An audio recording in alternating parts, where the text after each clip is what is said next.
აქ ანტიკორუფციული ბიუროს ხელმძღვანელი არასამთავრობო ორგანიზაციების წარმომადგენელთა ნაწილს ხვდება. მათ უწყების სამომავლო გეგმებს აცნობს და თანამშრომლობას თავაზობს. Rajdin Kuprashilma სპეციალური ელექტრონული პლატფორმას წარადგინა, სადაც სამოქალაქო სექტორმა საკუთარი საქმიანობის შესახებ ინფორმაცია თავად უნდა განათავსოს. Ანტიკორუფციული ბიუროს ხელმძღვანელის აზრით, მისი უწყება სამოქალაქო სექტორს მუშაობას მხოლოდ უმარტივებს და მათ საქმიანობას უფრო პატივსაცემს ხდის. Rajdin Kuprashvili მედიასთან არც იმას მალავს, რომ ანტიკორუფციული ბიუროს ინტერესის საგანი უფრო მეტად ის ორგანიზაციებია, რომელთა წარმომადგენლებიც თვეების განმავლობაში მასშტაბურ საპროტესტო აქციებში იყვნენ ჩართული. Ანტიკორუფციული ბიუროს შეთავაზება იმ შესაძლებლობასთან დაკავშირებით, რაც ორგანიზაციებს კიდევ უფრო მეტად გაუადვილებს, კიდევ უფრო მეტად სანდომიანს გახდით მათ სამუშაოებს, კიდევ უფრო მეტად პატივსაცემი იქნება მათი სამუშაოები, ეს შესაძლებლობას გამოიყენებს ყველა ის ორგანიზაცია. მთავარი უნდა აღინიშნოს, რომ ამ კანონ პროექტებს, რომელიც არის ფარას კანონი და გრანტების შესახებ კანონი, ძალიან ბევრი მომხრე ყავს დღეს ის ორგანიზაციები მხარს უჭერენ, ვისაც სურს იმუშაოს კეთილსინდისიერად და გამჭირვალედ და ის ორგანიზაციები, ვინც არ უჭერს მხარს გამჭირვალობას, მე ვფიქრობ, რომ ისინი ეწევიან შეფარულ საქმიანობას და რა თქმა უნდა, ეს არ არის კარგი, ეს არ არის დემოკრატიული, ეს არ არის ევროპული სტანდარტი, რასაც ისინი ამ დღეების განმავლობაში თავს გვახვევენ. თუ ორგანიზაციები გვიმტკიცებენ, რომ ისინი ეწევიან საადვოკატო საქმიანობებს, რომელიღაცა ბენეფიციარის უფლებების დაცვას და მხოლოდ ამ მიმართულებით იყვნენ დაკავებული და ეს არის მათი გაცხადებული მიზანი, მაშინ როგორ ხდება, როცა ესე ვთქვათ, მათი მხრიდან არის ისეთი შესყიდვები განხორციელებული, რომელიც არის ჩაფხუტები, პირბადეები, დროშები და ეს არის რამოდენიმე ათასობით და 10,000-ობით ლარის ღირებულების. ეს ამ კითხვებზე პასუხი უნდა გაეცეს. Rajdin Kuprashvili და სამოქალაქო ორგანიზაციების წარმომადგენლების ნაწილი მოქალაქეების ინფორმირების საკითხს სხვადასხვაგვარად ხედავენ. Ის რა ინფორმაციის გამოთხოვაც ანტიკორუფციული ბიუროს ხელმძღვანელისთვის უბრალოდ სასიამოვნო სამუშაო პროცესია. უფლებადამცველთა ნაწილის აზრით, ბევრ რისკს შეიცავს. მაგალითად, სამოქალაქო სექტორის წარმომადგენელთა შეფასებით, შეიცავს რისკებს მათი ბენეფიციარების პერსონალური მონაცემების დაცვის თვალსაზრისით.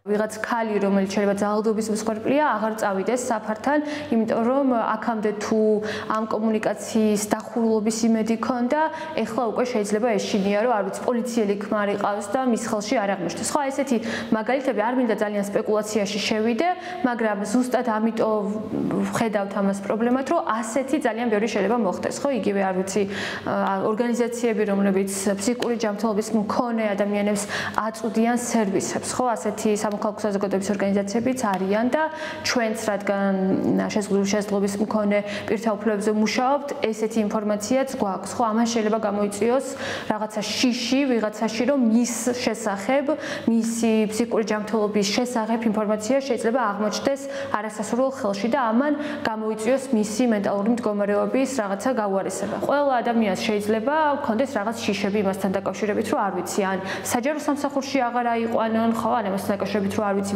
იგივე რეგისტრაციაზე, მიწის რეგისტრაციაზე უარი უთხრან, აი ასეთი ბერკეტები ხელისუფლებამ შეიძლება ბოროტად გამოიყენოს იმისთვის, რომ დასაჯოს ის ადამიანები, რომლებიც შეიძლება თანამშრომლობდნენ სამოქალაქო საზოგადოების ორგანიზაციებთან, იმიტომ რომ ჩვენ ვთვლით, რომ მათი ეს განზრახვა, რომ საბოლოოდ მოახდინონ საზოგადოებაში ამ ორგანიზაციების, ასე ვთქვათ, მარგინალიზება და საბოლოო ანგარიშში აღარ შეგვეძლოს საქმიანობა, ეს განზრახვა არის აშკარა.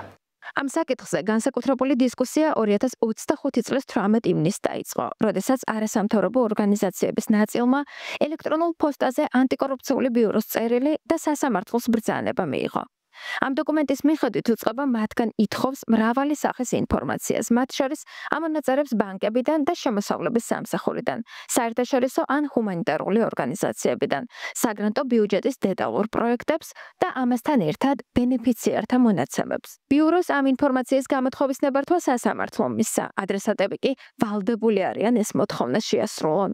სამოქალაქო ორგანიზაციების ხელმძღვანელთა ნაწილმა ამ წერილის მიღებისთანავე გააკეთეს საგანგებო განცხადება და თქვეს, რომ საფრთხე ექმნებოდა იმ ათასობით მოქალაქის პერსონალური მონაცემების დაცვას, რომლებსაც ისინი წლების განმავლობაში უწევდნენ სამართლებრივ დახმარებას ან სთავაზობდნენ სხვადასხვა მომსახურებას. სალომე შუბლაძე განმარტავს, რომ მიღებული წერილი ინტერპრეტაციის საშუალებას არ იძლევა და იქ ნათლად წერია ბენეფიციართა პერსონალური ინფორმაციის მოთხოვნის თაობაზე. იურისტი ამბობს, რომ ისინი ბიუროს მიაწვდიან ორგანიზაციების საქმიანობის შესახებ ინფორმაციას, თუმცა გამორიცხავს ყველა სახის პერსონალურ მონაცემს. მეშვიდე პუნქტის მეხუთე ქვეპუნქტი ამბობს, რომ ნებისმიერი საგრანტო შეთანხმების ფარგლებში განხორციელებული საქმიანობის შესახებ ინფორმაცია, საქმიანობის აღწერილობის, მიზნის, განხორციელების თარიღის, ადგილის, დროის, ბენეფიციარების, მონაწილე პირების, სახელი, გვარი, პირადი ნომერი, მიღწეული შედეგებისა და აქტივობის ამსახველი ვიდეო, ფოტო, მასალის მითითებით, ხო? ბრძანების 7 მეხუთე პუნქტში პირდაპირ არის მითითებული, რომ საქმიანობასთან ერთად, აი ამ საქმიანობაში მონაწილე პირების, ბენეფიციარების შესახებ არსებული ინფორმაცია და ნებისმიერი აქტივობის ამსახველი ფოტო, ვიდეო, მასალა უნდა იქნას მიწოდებული. ევრონიუს ჯორჯია ესაუბრა ანტიკორუფციული ბიუროს საერთაშორისო ურთიერთობების დეპარტამენტის ხელმძღვანელს.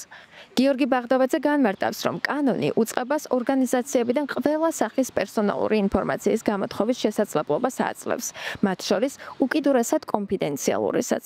თუმცა იმასაც ამბობს, რომ ისინი ამ ეტაპზე არ ითხოვენ პერსონალურ მონაცემებს და რომ მათ წერილში მითითებული მე-7 პუნქტის მე-5 ნაწილი ორგანიზაციების წარმომადგენლებმა არასწორად წაიკითხეს ან სწორად აღიქვეს. ამ ორგანიზაციამ უბრალოდ უნდა თქვათ გადასცეს, ხო ისეც გადასცემს თავის დონორს, რომ მე დავეხმარე სიტყვაზე თქვათ 700 ბენეფიციარს შენი გრანტის საფუძველზე და აქედან 3 ბენეფიციარი იყო თქვათ პედოფილიის მსხვერპლი, 4 ბენეფიციარი იყო შშმ-პირი და ამ 4-დან 2 იყო არასრულწლოვანი. გადასცა ეს ინფორმაცია, მეტი არაფერი არ მიუთითა არც სახელები და არც არაფერი.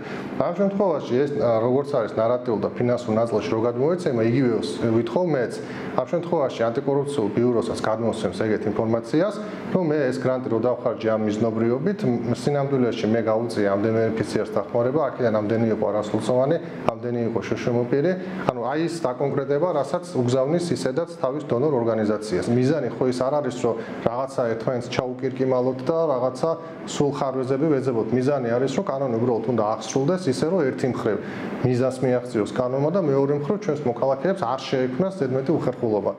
გიორგი ბაღდავაძე იმასაც ამბობს, რომ სამოქალაქო ორგანიზაციების კონტროლი ქვეყანაში არ უნდა ხდებოდეს და რომ ისინი თავად უნდა აკონტროლებდნენ მაგალითად კორუფციას ან სხვა სახის კანონდარღვევებს. თუმცა იმასაც ამბობს, რომ ეს მხოლოდ მისი უწყებისა და სამოქალაქო სექტორის თანამშრომლობით უნდა ხდებოდეს. არასამთავრობო სექტორის ნაწილი ანტიკორუფციულ ბიუროს ნდობას ჯერ ისევ არ უცხადებს. გიორგი ბაღდავაძის აზრით კი ამაში ბრალი მის უწყებას ნამდვილად არ მიუძღვის. არასამთავრობო ორგანიზაციების კონტროლი შეუძლებელია და არ უნდა მოხდეს მათი კონტროლი პირიქით. მთელი მათი ასე ვთქვათ დადებითი როლი ის არის, რომ ისინი არიან, აი ინგლისურად რო ვთქვათ და სტრასბურგის ტერმინი არიან watchdog-ები. ანუ მათ უნდა აკონტროლონ პირიქით. არასამთავრობოებმა უნდა აკონტროლონ თუ როგორი ხარჯება ფული და ასე შემდგომ. ასე რომ ჩვენი მიზანი არასამთავრობოების კონტროლი კი არ არის, არამედ არის კანონის აღსრულება, რათა იმ არასამთავრობოებმა ვთქვათ ის თანხა უკანონო მიზნებით, თვალთმაქციური მიზნებით არ გამოიყენონ. ეს სრულიად სხვა მანდატი. ძალიან მარტივი არის ხოლმე კრიტიკა ჩასაფრებულის პოზიციიდან, მაგრამ ძალიან რთულია რომ ხანდახან ჩვენს ეგოს გადავაბიჯოთ და უბრალოდ დავეხმაროთ ერთმანეთს, რომ ერთად ვებრძოლოთ თუნდაც ისეთ საკითხსაც არის კორუფცია. ამიტომ მოუწოდებ მე მათ, რომ არ არის ეს ვთრობა საჭირო ზოგადად პირიქით ჯობს, რომ რაღაცნაირად მივეხმაროთ ინფორმაციულ დონეზე, შეხვედრების დონეზე, ბოლოს და ბოლოს თუ თვლიან რომ რაღაცა არის ხარვეზი ბევრჯერ იმეორონ ამ ხარვეზის შესახებ, თორე თუ არავინ არაფერი არ თქვა და მხოლოდ ჩასაფრებულის პოზიციიდან პოლიტიკური განცხადებები აკეთეს, არ მესმის. ხო არის ნათქვამი, ცუდას რა თუნდა მტერობა, კარგია მუდამ თრიანი.